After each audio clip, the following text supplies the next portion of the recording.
So on the RSF World Press Freedom Index this year, Taiwan ranks 28th when it was 24th last year. How can you explain this drop? We have seen a slight drop in the Taiwan rank. I think here it's important to emphasize that, of course, RSF is not making up the score itself. The score is made through the specific methodology based on the questionnaire by the journalists and experts in Taiwan.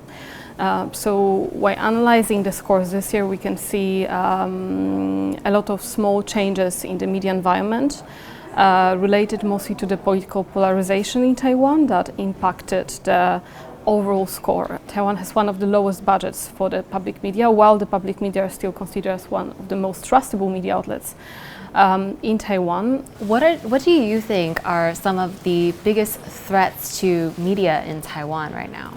For the media, it's media sensationalism, political polarization, as I said, but also the overall lack of trust in media that we've been speaking up for many years. The fight between different media outlets on specific subjects, lack of space for real independent reporting on some instances, but also China's feeling this with disinformation attempts, with its tactics. With China ranks always in the past 10 years, at least since Xi Jinping came to power, at the bottom of the index. China has fallen quite a lot in the past decade because of the repressive policies of Xi Jinping's attacks on the media outlets, but also because China is trying to spread its authoritarian model of information control beyond its borders through the propaganda media, through different means, through the attacks from the embassies on the media outlets.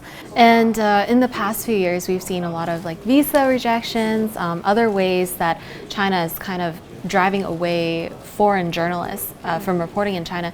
Are we seeing, the flow of people of these foreign reporters into Taiwan instead? We did, and I think there was a period of time that indeed there was a lot of foreign correspondents that start to move. Even in Hong Kong, there used to be a beacon of press freedom and fallen to 140th position in this press index due to the national security law, due to the sentencing of Jimmy Lai and other repression of the media. A lot of correspondents cannot find safe space to report anymore there.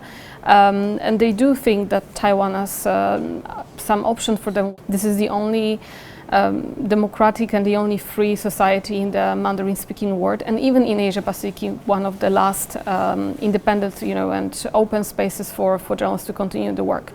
The problem that we face is lack of asylum law, for instance. We would like to bring more independent reporters, small media outlets that are being prosecuted in China, in Vietnam, Myanmar, even in Thailand, and then basically Taiwan could be a space for them to relocate and have, safe haven to continue this important work.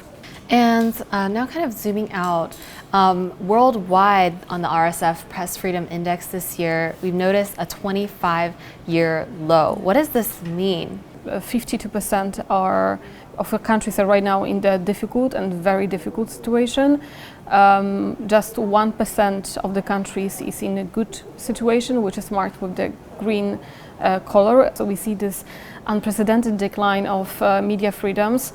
We see that even democracies around the world are using the same tactics as the authoritarian regimes. For instance, we see that in this specific region that countries such as Philippines are using anti-terrorism laws to detain journalists. And this is just reality in this region, that we see declining press freedom, specifically this year in this legal context, because we have seen a lot of new legislations appearing around the world, but more globally we have seen so much assault happening in Palestine, even in democracies in US, that has fallen quite a lot this year because of the repressive policies, of the current government, and the fact that the democratic authorities and politicians are freely attacking media right now whenever they are not agreeing with what they're going to say.